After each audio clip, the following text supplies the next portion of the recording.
Welcome, everybody, to Phase 3, Lesson 2, Leading Healthy Social Dynamics by Embracing, Not Abolishing, Cliques.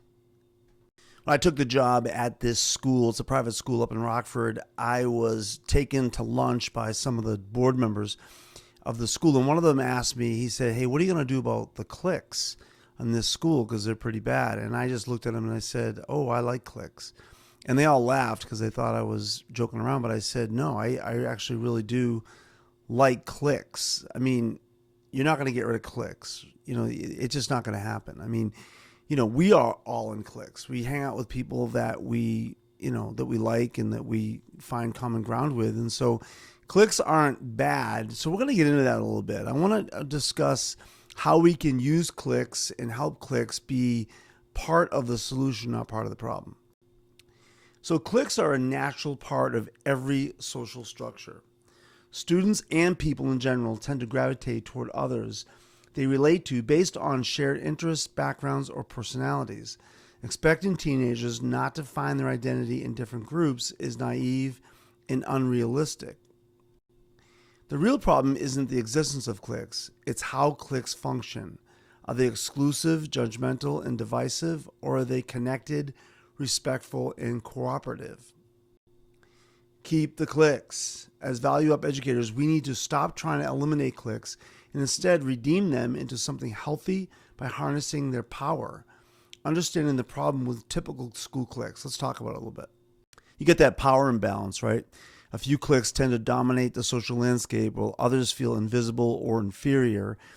The size of the circle, I want you to look at that because that's usually the power of the group. Like you look at the jocks and the preps, and I'm painting this with a broad brush, but a lot of times that's what you've got in a school. You got one group or two groups that have most of the social equity, most of the power, and then the other groups kind of feel inferior or not quite as important.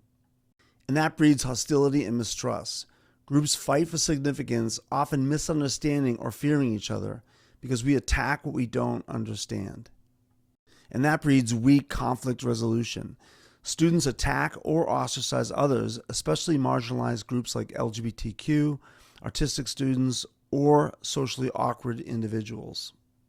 And then you have low morale. School spirit activities, pep rallies, etc. often worsen division by only highlighting the achievements of the socially powerful. In some schools, there's actually teacher bias, right? Some teachers and administrators tend to pour more attention into a few celebrated groups, academics, athletes, further polarizing the culture. After the Columbine tragedy, there was a huge push in education to eradicate bullying and basically level the playing field for kids to feel emotionally safe in schools. And so I've watched that progression throughout the years. And one of the things that they tried to do from the beginning is to force kids to get along, right? They had these days where they would bring the kids together for lunch, and they would put them all in a circle.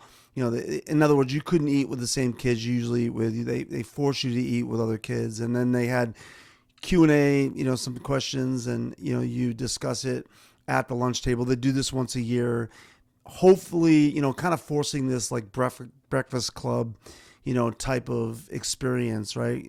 This common ground, if they all start talking to each other, they would like each other kind of thing. And I always felt like those things, and I was a part of some of them. I thought they were forced. I thought they really were counterintuitive to what you were really trying to do. Let's talk about some of that a little bit. Yeah, it was like a forced relationship day, right? Just want to make you get along. In an attempt to fix these issues, some schools create unity days, where students are mixed up and forced into new groups for lunch or some kind of activity. Students tolerated to get through the day, then immediately return to their established groups. Good intentions, but I think it's just poor execution. Here's a key insight. Days like that tend to expose the lack of daily social balance more than it solves it. There's a huge difference between forcing students to like each other and leading them to respect each other. This is the desired school social structure that we're looking for. If you notice that the circles are closer together and the size are similar, right? There isn't, quite the imbalance of the power structure, right? So that's what we're looking for. We want to bring these groups together And there's ways to do that. There's ways you can do that from an administrative and school structure point of view.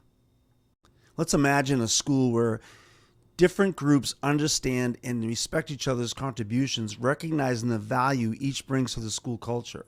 Students are free to maintain their authentic identities without feeling the need to isolate themselves or attack others, creating a community where diversity and mutual respect thrive side by side. Student groups and cliques retain their individuality, but exist closer together emotionally and socially. And this is going to take intentional leadership. This model doesn't happen by accident. It requires strong, deliberate leadership from school administrators, educators, and student leaders. I want to give you 8 practical strategies to harness the power of cliques. Celebrate all groups equally. Monitor who gets the spotlight. Celebrate non-traditional achievements alongside athletic and academic successes. Schools that represent diverse student groups during freshman orientations see greater student buy-in. Schools that celebrate art achievements, robotics competitions, and drama club victories, not just athletics, send the message everyone belongs. Number 2, give cliques a mission. Train socially powerful groups to include and encourage other groups. Empower leadership classes to promote inclusion. Number 3, empower bridge builders. Identify students who naturally connect across multiple groups. Give them leadership roles to model respect and collaboration. Every school has a bunch of these kids that they just naturally do that. They have friends in different subgroups and different cliques, and you need to use those kids because they have power. Number 4, teach acceptance, not tolerance. The difference between tolerance and acceptance lies in the depth of attitude and emotional engagement. Tolerance means putting up with someone or something different from you. It implies endurance or restraint. I won't interfere or judge, but I may still disagree or keep my distance. Acceptance goes further. It means welcoming and valuing differences, seeing them as legitimate, valid, or even enriching. I see your worth and include you, even if we're not the same. Tolerance is about coexistence. Acceptance honors community and connection. Number 5, recognize adult influence. Students mirror what adults elevate. If we primarily elevate sports stars, we unintentionally marginalize others. Value Up educators are intentional about social equity. Number 6, apply personal empathy. Notice small efforts students make to include others. Praise those efforts publicly and privately. Number 7, harness coach influence. Coaches often lead the most influential students. Coaches should model inclusion and celebrate non-athletes too. And lastly, number 8, use positive social media. Create a monitored student-led encouragement page. Promote days where students shout out and lift up peers from different groups. So I hope this helps you understand how powerful those groups are and how we shouldn't leave them alone just to let them figure it out, by themselves. We need to harness the power of those cliques and those social groups to go to work for us, right? A lot of times they're just bored kids anyways, and they need a mission. They need a way to bring social safety to a school. So being more intentional about it is a great idea. Hope you got a lot from this. I will see you in the next and very last lesson of the culture building system. All right, see you soon. Bye.